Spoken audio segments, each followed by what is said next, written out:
Hello, and welcome to another episode of the Horn Call podcast. My name is James Bolden. I'm the IHS Publications editor and your host. My guest today is the wonderfully talented Marshall Seeley, who has and continues to have just a remarkably varied career as a classical horn player, jazz horn player, Broadway, commercial, world music, just a man of many, many talents. And I was really excited to speak with him today and chat with him about all of the various things he's doing, talk about his upbringing, how he got started on the horn, and how he developed this amazing skill he has and the interest that he has in all of these different kinds of music. First, a word from one of our sponsors. Jeffrey Agrell's newest book is an inspirational read for everyone. 365 creativity quotes, wit, and wisdom for daily inspiration. Available now from Amazon.com. This is the episode for the month of June, so hopefully you have already made your plans to attend the Horn Symposium coming up at the end of July at Colorado State University. Host John McGuire has put together a really fantastic slate of guest artists, exhibitors, and all other things related to the horn. So make sure you check out the website for that, hornsonthehorizon.com, to find out everything you need to know about IHS 56 and the International Horn Competition of America. By now, hopefully you have received your print copy of the Horn Call, if that's the option you've selected as an IHS member. And if you like it, feel free to reach out to me at editor@hornsociety.org, or if you have feedback you'd like to share or just want to share something to be published in a future issue of the journal, feel free to contact us. We'd love to hear from you. And that goes for the podcast as well. Leave us a review on Apple Podcasts or wherever you get your podcasts. And we hope you keep listening. And then the last thing before we get to this conversation today is I just wanted to drop a few bits of information about upcoming episodes. We've got some really great guests coming up. The episodes have already been recorded, and they're in the queue as we speak for coming up in the next couple of months. We have Dr. Monica Martinez, a member of the IHS Advisory Council and a well-known horn performer and professor in the United States. And then also Kate Warren. If you are on Instagram, you probably know Kate through her fantastic videos covering horn pedagogy, horn repertoire, and all manner of things related to teaching and performing on the horn. So, without further delay, here's my conversation with Marshall Seeley.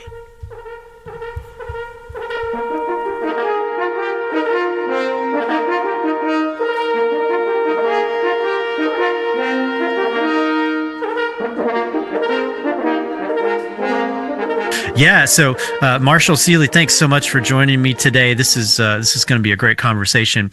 Right. So maybe, like we were just chatting about before we started recording, if you want to kind of start at the beginning and tell us how you got your start in music, and maybe some early inspirations for you along the way. And they don't even have to be horn players or in music necessarily, but people that were inspiring to you in your life as you were coming up as a young horn player. Well, yes. Hello, everybody. I'm Marshall Seeley. And I've had a very unique journey with this horn, and I love talking about it. I started when I was in middle school. And in those days, it wasn't one of the popular things to play the French horn. Just to give you an idea, we started off, there were 5 of us in a circle. And the teacher would say, the band director would say, you play, you play, you play, you play. And we did scales and all that stuff. By the second week, there were only 3 of us. Oh, no. And 2 of them quit. And by the 4th week, there's only 2 left. And by a month later, I was getting private lessons. Everybody quit because it was too hard. Mm. And so from there, I immediately started getting private lessons, which is unique. And at that time, when I was growing up in Long Island, New York, there was a very strong music program and a very strong after-school program where they had a youth orchestra and a youth band, the Long Island Youth Orchestra, and bands and stuff like that. So there was always something to aspire to play in. Mm-hmm.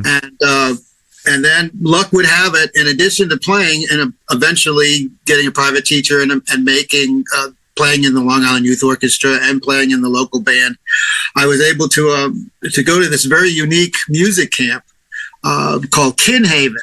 Mm-hmm. I've heard of Kinhaven. Yeah, Kinhaven it was in Vermont, in Weston, Vermont, and it was just a very unique. It's a chamber music camp for kids, and it's still going years and years later. And it was just the foundation of my love of playing chamber music and the foundation of my love of playing the French horn, because I had a really terrific teacher there, and it was a very loose environment where you could play music during the day, you could go hikes in the afternoon, and in the evening we'd play Capture the Flag and that sort of stuff as a group, and the French horn players are very tight. Mm. There are a lot of horn players that have traveled through that camp. Julie Landsman from the Met Orchestra, as you may know, Eric Rolfe, who was principal in the Met. They were all my kind of colleagues at that time. Oh, wow. And that's a beautiful part of the country, too. Oh, it's just fantastic. I look forward to it. It was 8 weeks. Oh, wow. Yeah, that's a long one. Yeah. It's hard to figure at that time, 8 weeks of a camp, the same people for 8 weeks. But it was terrific. It was a terrific camp, a terrific experience. One of the very unique things about that camp is every week they would do a performance, and in order to, sometimes they do a Bach cantata, and they would always use the musicians that weren't playing in the orchestra had to sing. So it was a very unique experience. Everybody had to sing. Oh my goodness! And had you done any singing prior to that? No singing whatsoever. And I don't even consider myself a singer, but it was that experience that I learned a lot about singing and ensemble and trying to figure out what Bach cantatas had French horns in them. Mm-hmm. So I wouldn't have to sing. But it was a terrific experience, and it set a great foundation. I was there for like 5 summers, and what was very terrific about that is, as I got older, the Long Island Youth Orchestra, which is very unique, the conductor was a travel agent who specialized in group tours. Mm. So not only was he a good conductor, he was a good conductor, but we went on some fabulous tours. I remember going to Australia, New Zealand, Fiji, Samoa, all for 8 weeks, and just playing horn in the orchestra. And that really cemented my idea of my life for 2 reasons. 1, I love to travel, and 2, I love playing in symphony orchestras. My goodness. So those were the 2 things that I kind of grew up with. Also, I was very lucky that in Westbury, Long Island, where I grew up, my next door neighbor sang in the Metropolitan Opera chorus. Oh, okay. And his daughter was my classmate, and we would go almost every other week into the Metropolitan Opera concerts and performances at the Met and in the high levels, and we'd go there for free, and we would spend a lot of time. And I would sit there and watch the horn section in those days with Howard and a bunch of really well-known horn players, and they would be like reading magazines, in between when they're not playing. And I'm like with my glasses up on the top level, looking down, saying, "Wow, they just turned a page on their magazine." And it was just fabulous. And then years later, I ended up studying with the first horn clarinet in Van Norman.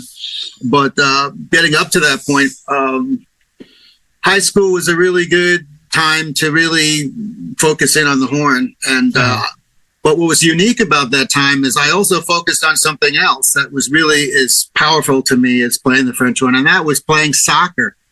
Oh, okay. Now, back in those days, soccer was not really a great American sport.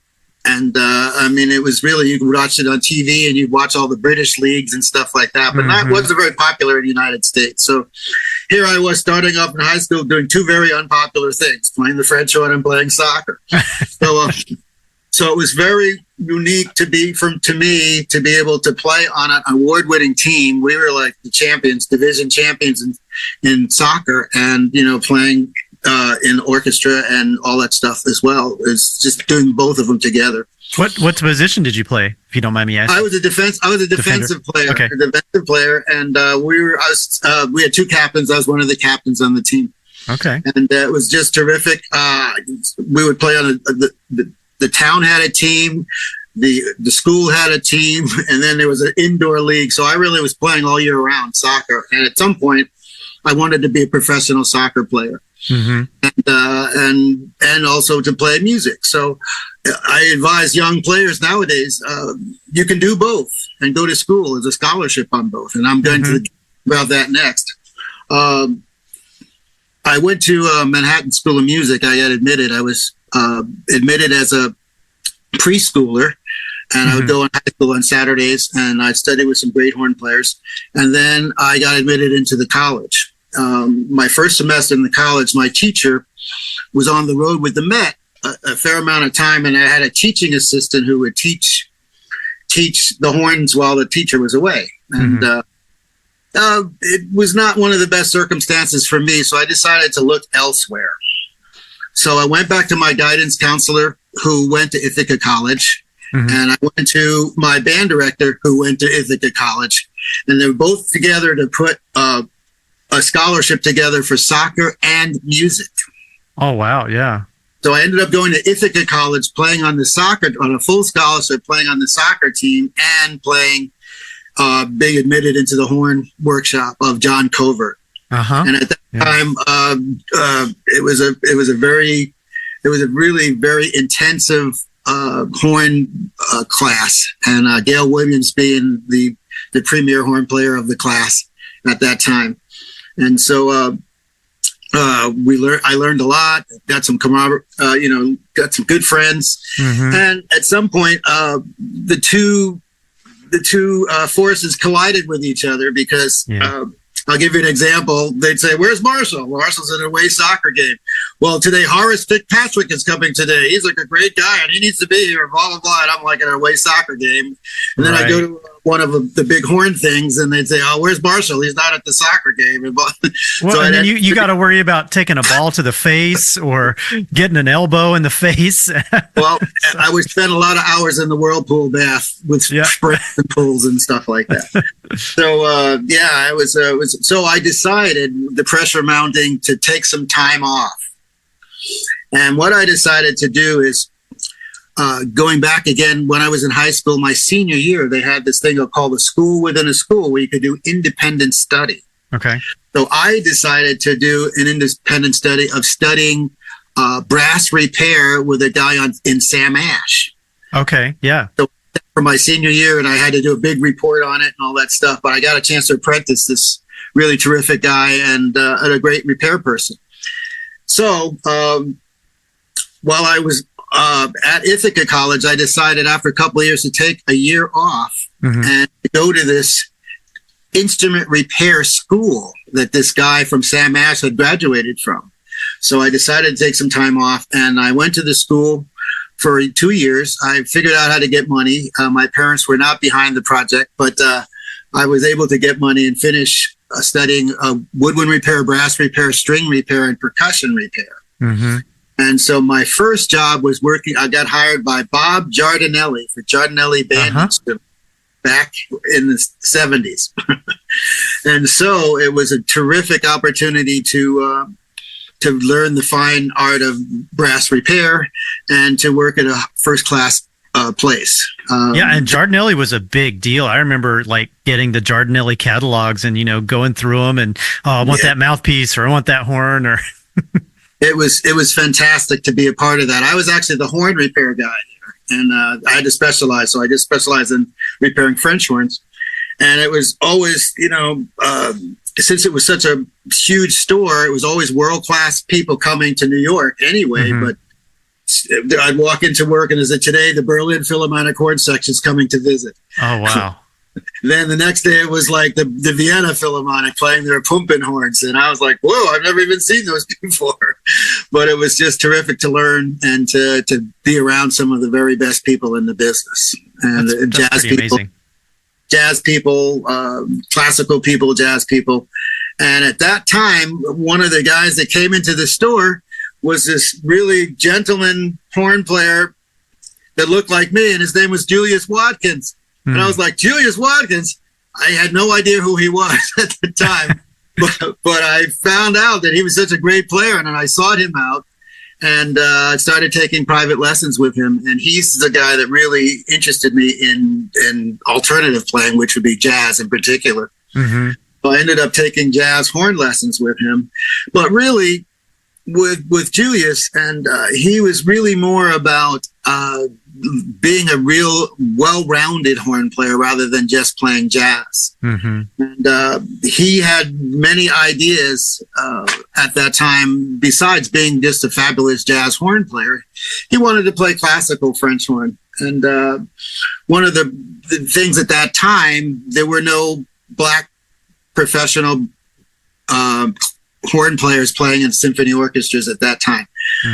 And I think what happened is during that period of kind of segregation in orchestras and in sports and in all these different things, people would leave the country and decide that it would be better to have a career there if you couldn't have a career here. So essentially, Julius didn't have the opportunity to leave the country, but he decided to focus in on jazz, on the French horn. And there are other people that you would never know. The famous Freddie Hubbard, who's a famous jazz trumpet player, started off on French horn, and he went to Roosevelt in Chicago and really wanted a career in French horn, but there just wasn't any at that time. So he decided to choose the path of jazz. I decided at that time to study with another freelance horn player who was very well-rounded by the name of Brooks Tillotson. And at that time, he along with John Barrows and Jimmy Buffington, these were all the horn players in New York at the time. And they all were playing all kinds of music. It wasn't just classical. They were doing studio, they were doing jazz, they were doing Broadway, they were doing vaudeville. It was like a whole thing. That to me fascinated me. I wanted to do all kinds of music on the French horn, and this guy really, Brooks Tillotson, really, I followed him around for one day. So here I start off with a woodwind quintet rehearsal, and I said, "This is just great." He said, "Oh no, we've got an orchestra rehearsal at 10, and at 12 o'clock it was lunch, and then all of a sudden I got a Broadway show at 2, and then all of a sudden we have at 4 o'clock I have a brass thing at 4, and then all of a sudden it was 6 o'clock, and it was time for another show." He played 2 shows, subbing on 2 shows. Oh my goodness! Then he says, "Let's go up to Harlem and play with this big band," and he went and played like a few pieces with French horns and a big band. And then he went up into the Bronx and played some salsa music with the Fania All-Stars, which is all jazz, Latin jazz. And that was all in one day. Now, most people will say it's impossible to do all that work in one day. But in that time, there was that much work. And there was so much work that, it's just terrific in those days. This is in the 70s. I don't wonder how he kept his chops healthy, and didn't just overextend. Well, he was just a fabulous horn player, playing on a Con 8D, great sound, and he always was motivated and happy all the time. And I said, there's the key. He's happy and he's enjoying playing the French horn, and he's playing these different styles of music. I want to do that. Yeah, I think there's something to that, some variety in, if you get locked into just playing the same thing all the time, it no matter how great that thing is, if it's literally the same thing all the time, it might start to get to be kind of a grind. It also gave it was a different meaning of a freelancer in those days. It was like everybody wanted to be a freelancer because to play all these different styles of music. And in New York, anyway, it wasn't just playing in an orchestra. And I think that's the thing. It kind of eluded me at the beginning, the playing in a symphony orchestra, but I decided to be a freelancer and play all kinds of music. And fortunately for me, I had, to make a long story short, one of my closest friends was Jerome Ashby, who I had met in daycare. We met in daycare. Exactly. We were at this place called Rosie's house, and my parents would drop me off when they went to work. They're both college professors in New York City, and they would commute every day into the city, and they would drop me off at this lady's house and pick me up at the end of the day. So Jerome's mother did the same. So we became really good friends at that time. And we had no idea about playing the French horn at that time, because it was like around third or fourth grade. And we did sports together. We just sort of hung out, and we were like blood brothers, And then fast forward, 10, 15 years, I had been going to Manhattan School, and he was at Juilliard. And we saw each other, in Lincoln Center. And I was like, oh my God, I know that guy. And after that, we became fast friends and roommates. And it was because of him that he, after playing at Juilliard and starting this huge rise to this incredible career, he was playing in Mexico City. And he eventually won the New York Philharmonic in 1979 and 1980.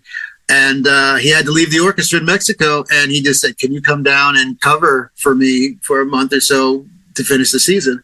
So I went down and I played in this orchestra, which is great. It was the UNAM Orchestra, which people and one of my hosts there was Richard Goldfaden. So anyway, long story short, I was able to pass out some cassettes with audition cassettes. In those days, you had cassettes. You put your audition on a cassette. So fast forward a couple of years, I get this call from Guadalajara, Gene Coghale. We need an associate principal. We got your tape. You sound good. And can I hear you play something? So on the phone, this is a landline. I have to say that, the landline. I played my audition through the phone for him. And he said, can you be down here next week? And of course I said no, but I eventually went down. And for 2.5 years I played down there. It was terrific. It was just a wonderful experience. So I got the orchestra experience to be able to come back to the United States. And I, at that time, moved to Boston, and I auditioned and won fourth horn with Sarah Caldwell's opera, the Opera Company of Boston. So that was good. And from there, I started freelancing in Boston, and one thing led to another. I was doing a fair amount of jazz gigs and stuff, and I got hired by Berkeley to teach French horn there. And that was great because we had French horns at that time coming from around the world. Just a quick story. We had this horn player that came in from Vienna, and I thought he would be playing on the Pumpen horn or the Vienna horn. And he came in and says, oh, no. This is sacrilegious. We cannot play anything but classical music on the Pumpen horn. Oh, interesting. He pulls out an Alexander and he says, I'm ready to go. That's his jazz and commercial horn, I guess. Yeah, exactly. The Pumpen horn. How interesting. Is really traditional. He said, no way I'm playing anything but classical on this horn. Oh, my goodness. And then he went on to become one of the stellar people in the horn section in one of the Viennese orchestras for sure. That's amazing. So anyway, I've kind of crushed a lot of stuff together. But maybe you want to ask a question. So no, that's great. No, yeah. Take a second. What an amazing story, and just the breadth of experiences. Even up to that point, it's just is pretty mind-boggling. A couple of questions occurred to me. So you mentioned when you started out, and I think I've experienced something in that way of you start the French horn with a class of other students, and then slowly they kind of drop, and some of them might not continue in high school, and then of course when you go to college, not everybody is going to continue playing their instruments in college. But what do you think it was that made you stick with it? What was it? Something about the horn, or it was those teachers. Of course, I loved the horn. When I first heard the horn, it was a brass quintet that had come to our school. And everything seemed to be fine. And then they played the Star Trek theme, and I was like sold. They played the melody and the horn and all that stuff. I said, that's incredible. Yeah. So I decided that I joined the band, and the guy said, well, at first it was, you should play the trumpet because we need trumpet players. And then he said, then all of a sudden the next year, they had all these trumpet players and said, we don't have enough French horn. So he says, I need to be a horn player. So I switched from trumpet after playing a year to French horn. And then that's when I had the group lessons. Right. And so that's how it went. And then I started getting private lessons. Right. Well, and I know that this theory about horn players and lips has been debunked now. It's absolutely not true. Anybody with any size lips can play the horn and play it at a really high level. But did you ever encounter that? Did you ever have to deal with it? I think there are a lot of biases. I think a lot of people at the beginning thought that only people with thin lips would excel at playing all the registers of the instrument like that. And the really wide rim was not really in vogue at that time. When wide rim 18 plus rim was not really used. Everything was basically what you see on the the Con 7 or the Bach 7 or the Bach 11. That was really, they were trying to sell mouthpieces to the most people, and they found that at that time the most people were thin-lipped people that would play. I think what happened is over a period of time, people decided you have to do more with your mouthpiece than what came with the horn, because everybody was adjusting themselves to play with the instrument rather than the horn playing to adjust to play with the person. I think that's really important to find out whether it's a correct fit to be playing a specific mouthpiece. Now there's so many mouthpiece makers out there, and so many, you can customize a mouthpiece to whatever lip formation you happen to be sporting. Yeah, it's like a golden age now of like you could get almost anything. But yeah, those old Giardinelli mouthpieces, they were like so sharp on the inner edge, like it was like a cookie cutter almost. Well, he went with a lot of the well-known horn players, and a lot of them decided, like the Chambers had a specific way that he played, and he had specific lips. So the whole Chambers, the C series mouthpiece is built after him. And then of course, Farkas had his own group of people, and so on. And he had like the medium deep cup, the shallow cup, medium deep cup, and the very deep cup. Right. And those were really, at that time, the only options we had. There weren't like a lot of people. And the Yamaha people, we were just sort of understanding what Yamaha horns and Yamaha mouthpieces were back in the 70s. They were just starting to get going. Yeah. Exactly. So it was all about the Con 80 and the Holton horn, or the Con 60 for beginners, and that's what's, that's basically what people played, Con 60 or Con 80. And that's right. And New York was a Con 80 town. Everybody, basically all the freelancers played Con 80. And out in LA on the movie scoring, they all played Con 80 with Vince DeRosa. That's a Con 80 thing. And Cleveland. So those were the three major places. And of course, Philadelphia came Con 80, but mostly Horn Armato Crispy horns, which were nickel silver. And then, of course, there's the Chicago school, which was very much different, Geyer style kind of a sound and concept. So the 80 school was alive for a long time, and nowadays it's just turned into a smorgasbord. Well, I was going to say, I imagine that the scene right now in New York is there's probably still 8Ds, but a lot of Engelbert Schmid, probably Alexanders, a lot of triple horns here, because people decided that they want horn players to sound like a record every day. That's tough.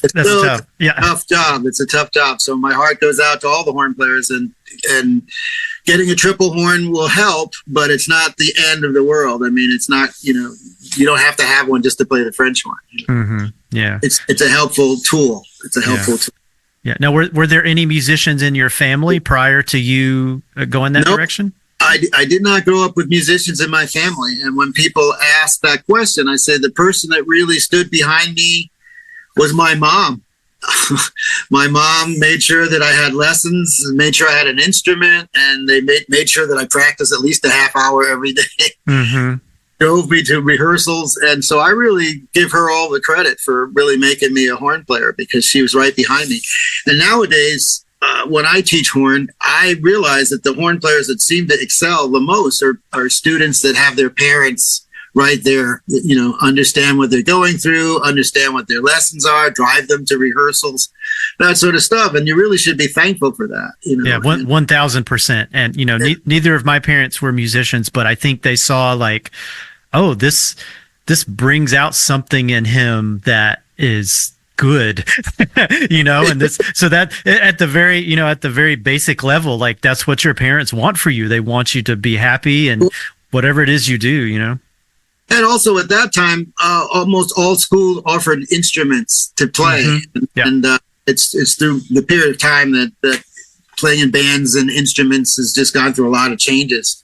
And it hasn't had the popularity in the North as it has been in the South in terms of bands and all that kind of stuff. One of the things that I like to say is I had a student,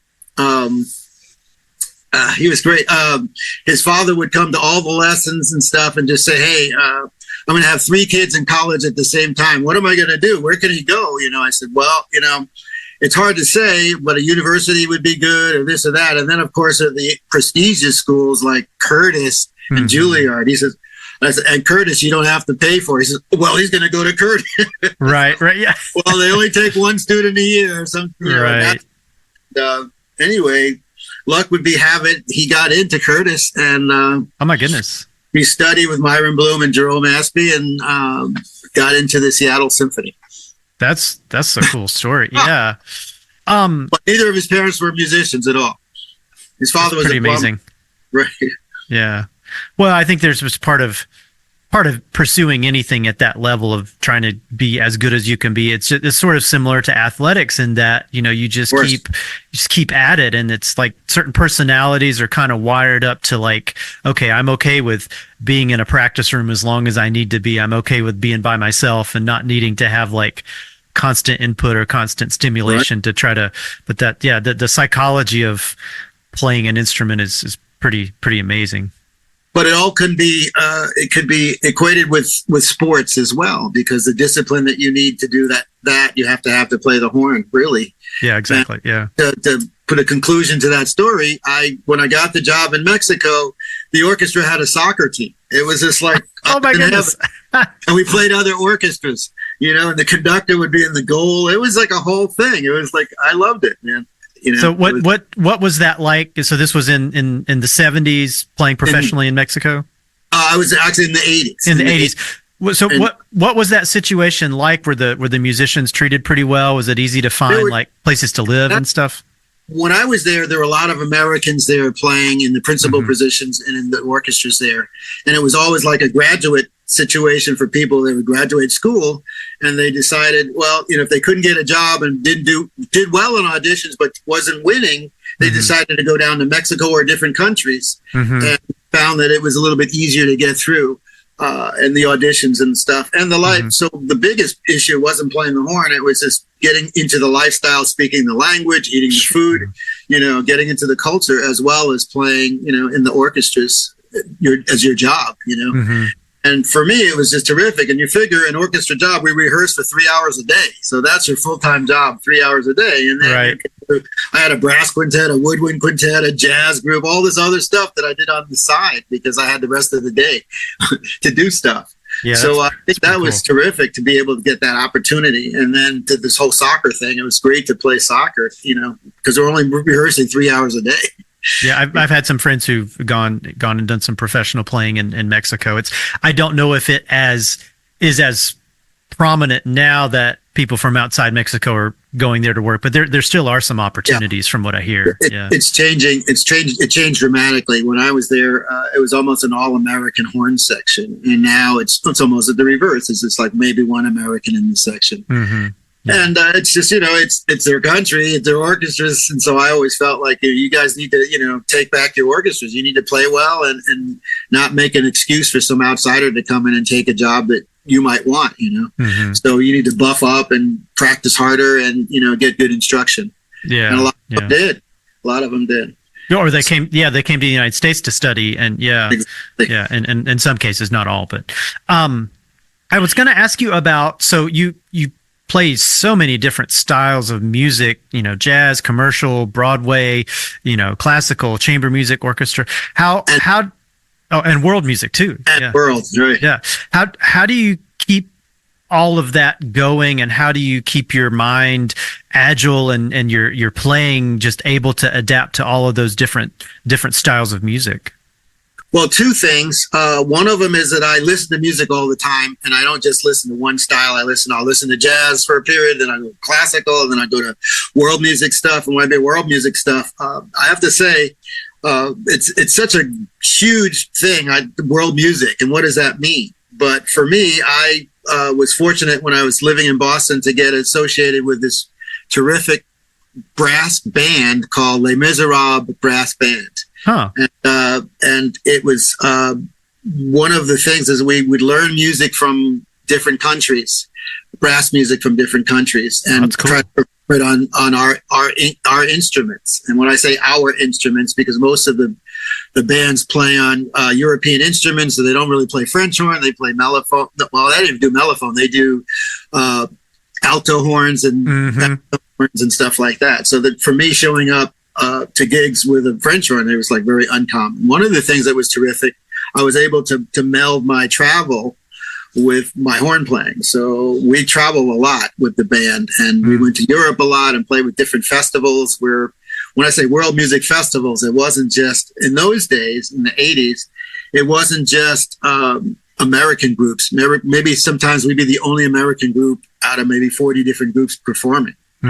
And so they would have groups from Senegal, they'd have brass bands from Serbia, they would have all these different, they'd have Tibetan monks playing, mouth flutes and stuff like that. So I learned a lot about different kinds of music. And I also learned that I'd say almost 75, 80% of the world doesn't read music. So we're very lucky in this part of the world to learn how to read music and to communicate through reading music. But a lot of the other places, they learned everything by ear, and they've learned everything through tradition. And it's a wonderful art. And just because they can't read doesn't mean that they can't play. So I want to be clear. Here in America, we're so lucky. In Europe, our European connection is we're so lucky that we can read all kinds of music and all that kind of stuff, anything that's put in front of us. But that doesn't mean that we're terrific players. And I think there's something to be said for learning something by ear and having it. So you have like 200 tunes in your head, and you don't even need music. So when I was at the IHS, I pretty much did recital musicless. I try to learn music when I do recitals to try to do without, I read the music, of course, but I try to memorize it.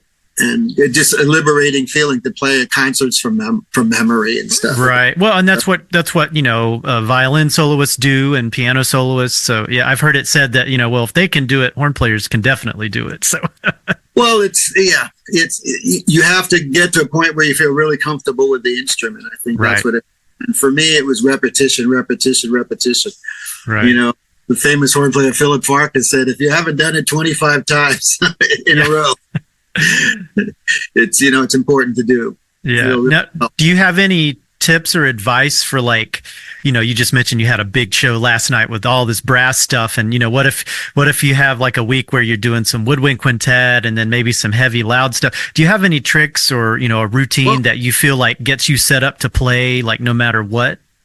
Well, I try to make the horn the basics of the horn. Always get the basics of the horn, and then once you get the basics of the horn, just making sure that you can play 4 octaves on the horn, and also be able to work on your attacks. Work on one of the things that I thought was very helpful is the Doug Hill book, Extended Techniques. Learn about extended techniques on the horn, and that just kind of opens you up more freely to be able to play open on the horn. Also, to really put the time in, so to build to get your endurance. So maybe it's an hour here, an hour there, but when I have a recital or something, I'm pushing maybe 6 or 7, 8 hours a day doing it, and that's what it is, and it just builds the endurance on your chops. Now that I have to say, now that I'm older than when I was in high school, I find that it's imperative to do a really good warm up all the time. And how important, and also finding the right equipment, because things change as you get older. Your teeth change, your embouchure changes slightly, and if you're not playing every day, like in an everyday group, you really have to touch base on the horn at least once or twice a week just to keep a certain level. Just can't. And the other thing too, I always say, you have to just listen to all kinds of music. You can't just listen to just classical all the time. I listen to jazz, and I listen to different parts of brass bands. I listen to, different world music artists, salsa music, traditional folk music. And it got to the point where I always thought that I would love to be able to get on a plane, get driven, just get blindfolded, and the plane lands in some country somewhere, and all I have is a suitcase and a French horn, and go out there and communicate with people and just have a great time playing. I don't care what kind of music it is. So that was my dream. And I've pretty much fulfilled it in a lot of ways. So it's I love playing with drummers. I play with drummers in Africa. I play with all kinds of instruments, just doing their music and sort of understanding their music and trying to play it on the French horn. Well, I remember your recital. It was almost like a lecture recital at the IHS in Kingsville. I remember it just being very compelling because it was like, okay, here's this great horn player, but he's not just playing, the usual XYZ of what horn players always play. And it was like, that's what I want to hear. I want to hear something different, Well, it opens you up. So then you lose, and you become a little bit more. Jeff used to talk about fearlessness. There's a fearlessness about understanding the instrument in a more intimate way, so that you're improvising on it, or you're thinking about it at a different level. You're not just trained to the paper, and you're not trained to a composer that is written, and like a lot of people have played this, and so you're listening to like all these recordings to try to understand the orchestra part or your horn part. But I do that for other kinds of music as well. So I'll sit and listen to salsa and listen to the trumpet players playing. I say I can do that on the horn, or this would work on the horn. There are just a lot of different ways to just do that, but you have to push yourself to think outside of the box is basically what I'm trying to say. Right. No. And that I was kind of leads me to this sort of other question I had for you. I mean, you've basically lived this advice, but I want to kind of hear what you have to say about it. Is like, what advice would you give to young musicians today in a field that is, it's highly competitive to just do anything at that level, where there's only so many full-time positions and whatever orchestras or teaching positions or anything like that. But what advice would you have to young musicians today to kind of prepare themselves for the best possible chance at success in the music world? Well, this is a very different time than when I grew up, and I have to say that I can't emphasize that more enough, because we're in a different time. You've got all this computer stuff, you've got YouTube, you've got all this stuff. I never grew up with any of that stuff, and communication was not as easy, and so all you knew were the people around you rather than the world. So you have the world at your table for better or for worse. Right. But I think it's important to get a basic knowledge of the instrument, feel like you can get all over the instrument, understand the different aspects. If you're playing a double horn, understand what the B flat side of the horn is, that they're working together as a team. They're not two separate people right, yeah. Battling each other. Yeah. It's like, okay. And then understand what that's all about, and they work together, and then try to figure out how to make it smooth. And also don't forget about what the horn is famous for. The horn is famous for beautiful lines and long legato solos and stuff like that. I think it's great to do percussive stuff on it and all that stuff. I always go back to this incredible meeting with Miles Davis. And I was with Miles Davis. I was at a club, and I'm sitting at the club to see the saxophone player. And I'm like there, sitting there, and then there's this hubbub over at the bar. And I'm like, what is going on over there? These people are talking loud, almost louder than the guy playing on stage. And I'm like, what is going on? So I turn around, and there he is, Miles Davis, sitting there with this group of people all around him and stuff. I'm like, oh my God, it's Miles Davis. So I decided it was like the band was taking a break. A pause for the cause is what they'd say, a pause for the cause. And I went, and I saw an opening. So I went running up to Miles Davis and, Mr. Davis. He's like, Mr. Davis? Anyway, Mr. Davis, I said, I stayed with Julius Watkins, and he said, Julius Watkins? I love that guy, basically, is what he was saying. He's just a terrific horn player, blah, blah, blah, blah. The problem with horn players today, I'm trying not to get into his vernacular because it's pretty. I've heard some stories. Yeah, I've heard some stories. It's crazy for this crowd here. But anyway, he had a little rough voice, and he would talk about Julius in a glowing respect, but he also talked about French horn players trying to play jazz, and they're running all over the instrument up and down. And he says, but he says the trumpet and the trombone and those do it better. What you should do as a French horn player is you should play ballads. That's what horn players do. Ballads. You should listen to the ballad singers, Nancy Wilson, Ella Fitzgerald, Sarah Vaughan. You need to listen to these people and just sort of listen to what they do and learn the words.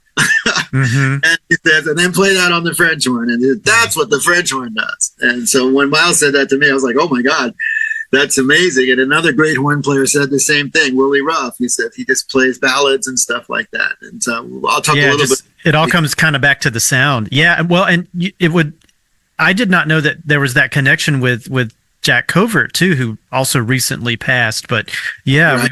we've lost Herman Bauman recently, and Willie Ruff, and Jack Covert. But do you want to talk a little bit about your relationship with Willie?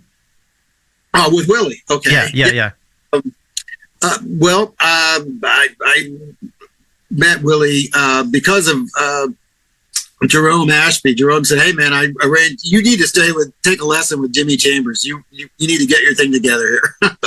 He's just terrific. So he arranged for me to have a lesson with James Chambers, and I went to Lincoln Center to have a lesson with him. And he comes out of the lesson, and there's this guy that looks like me, a black man, that comes out with him, and he goes, "This is Willie Ruff. He speaks 7 languages. He plays this. He's just a beautiful horn player." And he just was raving about him. I'm like, "Oh my God, who is this guy?" And he walks out and he goes, "Hi, I'm Willie Ruff." And he shakes my hand. I'm like, "Oh my God, it's Willie Ruff." I had never heard of him before. And that's when we first met. And he says, "Well, I know you have a lesson right now, but would you like to come out to lunch? You know, I'll be hanging out. Would you like to come out for a cup of?" We went out for a cup of coffee and stuff. Mm-hmm. That's basically what it was. And I got a chance to meet him. He was telling me about how he was at Yale. And he had just basically been there this was in the 70s. So he just sort of started out there and all that stuff. And but the duo was really working and traveling. Right. And I. After that, every time he came to Boston, he would come to my house, and I had a shop in my house, so I'd always work on his horn. And he had at that time, he was playing on a Con 6D with an 8D branch, a whole branch of a nickel silver branch on it. Okay, so like the bell flare, like the bell tail. Okay. The bell tail, right. Yeah. Oh, the branch, but the bell tail on it, of course. And it was just an amazing instrument, and he just got a beautiful sound out of it. And eventually he got a 1940s Crispy horn from Germany, and he played on that for like a long time as well. Yeah, I've got that LP of him playing at St. Mark's. It's just it's ethereal and haunting. He told me the whole story. He'd just come back. He was all excited and stuff. I never would have gotten in there if I didn't speak Italian. I was like, "Oh, really?" He says, "I spoke to all the people backstage and behind the scenes and the people that cleaned up and stuff, and they were all bought into it." And I was like, "Well," he says, "and if I didn't have Italian, I didn't have a prayer."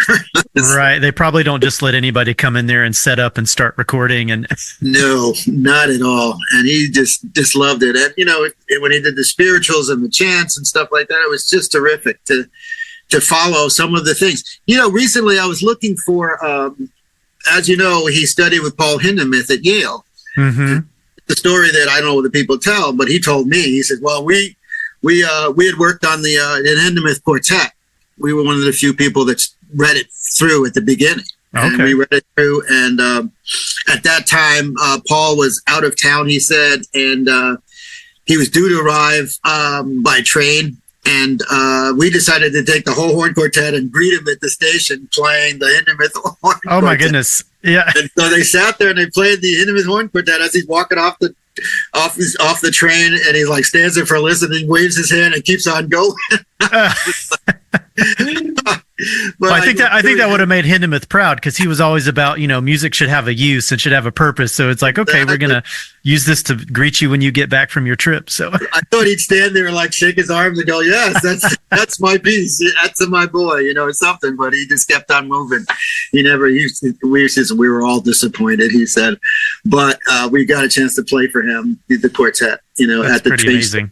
So that was a story that he told. And the other thing about Hindemith is that he had done this great album, what I thought was an album that I can't find, of the Hindemith Sonata, Concerto, and Alphorn piece, all with organ instead of really? Organ. Yeah. Huh. It was an amazing album. And I'm like, this is amazing. I don't know. I can't find it anywhere. And he played it for me. He sat down and I sat with him through the whole thing with the parts and stuff. And it was just amazing. And Willie was the horn player on that? He was a horn player with an organ, full organ at Yale. And the guy was doing all the orchestral parts on the organ. Oh, wow. Piano parts and orchestral parts. But he did the whole album on organ. It might be in some library at Yale then. That's the only thing I could think looking for that thing, and I heard it because he handed it to me, and I thought I had it, but he handed it to me, and we listened to it together, and it was just like unbelievable. I said, "Well, what?" How? He says, "Well, Hindemith was a great influence on me, and the pieces are hard, but he was a really talented player. He could play difficult music on the French horn and sound good. Right. Yeah. Which was very interesting to me is that back in the Boston days, we would do these mini horn workshop type things, and he was a guest artist. And Nancy Bone-Kloss, which I'll say her name, he does the cornucopia magazine. Anyway, she's us, and he came in and he performed for us and all this. It was just beautiful. It was beautiful. And one of the questions someone asked him is like, where did you get your sound? Did you listen to did you listen to Tuckwell? Did you listen to Dennis Brain? Or no? He said, Sister Mary Alice at church. That's where I followed her voice, and I decided to make my horn sound like her voice. Yeah. Next question, please. And it was like everyone's like, what? It was like a thing, but it was very true that he loved his sound, got his sound through that. And I think what's important nowadays, it seems like it's important to really be very accurate, to have great rhythm, but having a great sound isn't always at the top of the list. I'm a little bit perplexed about it, because back in the day, it was always about the sound first and everything else will happen. You'll get your accuracy, you'll get your rhythm and all that other stuff, but it was all about the sound. And in those days, even back in Ithaca with Jack Covert, we played Drop the Needle, and you could tell through vibrato or whatever, we could identify the different horn sections of the different orchestras in the world. Is that Mason Jones, or is that Myron Bloom, or is that, or is it, Herman Bauman or any of these other things? But you can tell, and the French guys and stuff like that, and he would talk about vibrato and play vibrato from the different schools, the Czech school, and it was now everybody basically plays the same because of conductors flying everywhere, and it's just the characteristic sound, and they also have lost, back in the day, it was the Waldhorn versus the Cordano, the Gaccia. It was like, all these different names. And now it's because of the mission statement of the IHS, we've decided to call it the horn.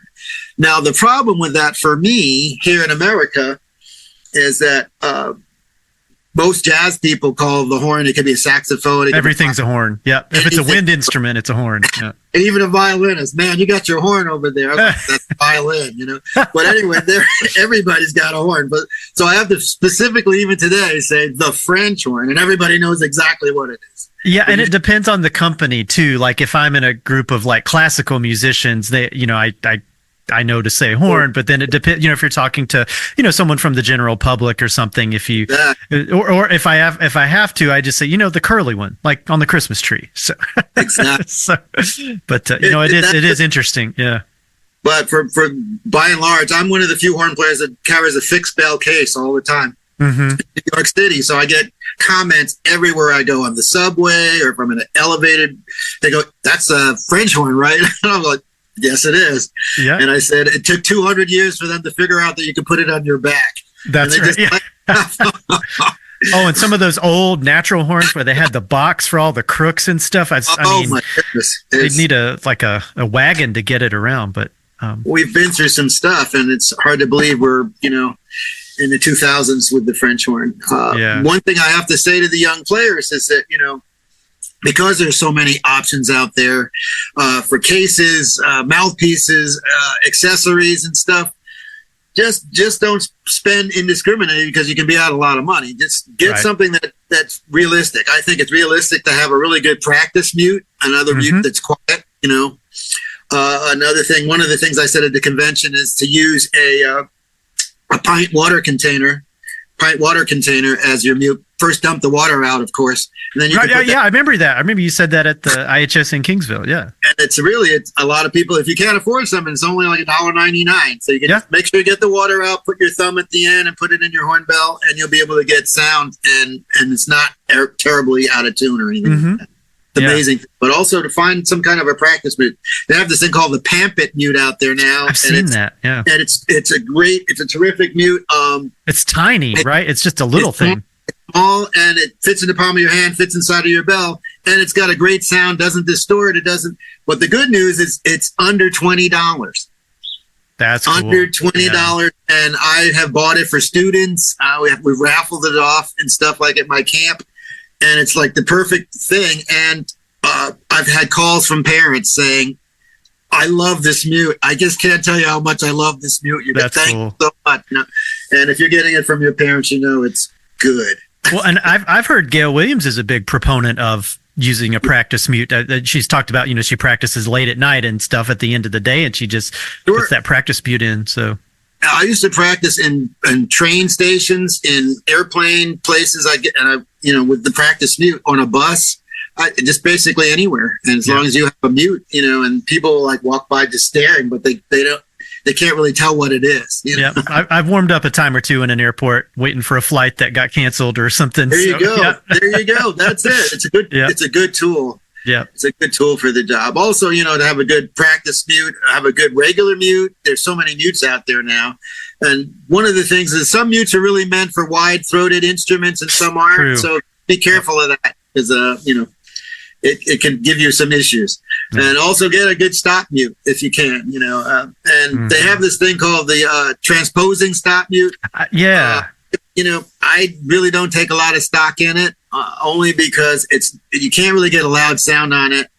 But the idea is a good idea. Somebody's going to come up with one that you can get a decent sound on it. Right, where you don't have to transpose while you're playing. Yeah, I have one, and the sound is like as big as. And so, especially low stopped horn. Sometimes, man, it's just never loud enough for the conductor. You just gotta have one of those big Alexander mutes, or one that like different companies make them, but they've got a really big bell on the end. So of course, yeah. And trying different compositions, doing it in wood or in ceramic or whatever they're trying to do. Yep. And trying different metals. And I think the thing about what's good about now is that kids can think outside of the box. There's so much stuff on YouTube that you can really grab, especially doing multiple horn stuff if you want by yourself. Right. Basically, playing duets with yourself. It's a great tool to learn. Recording yourself. A lot of people record yourself so you can hear what you sound like.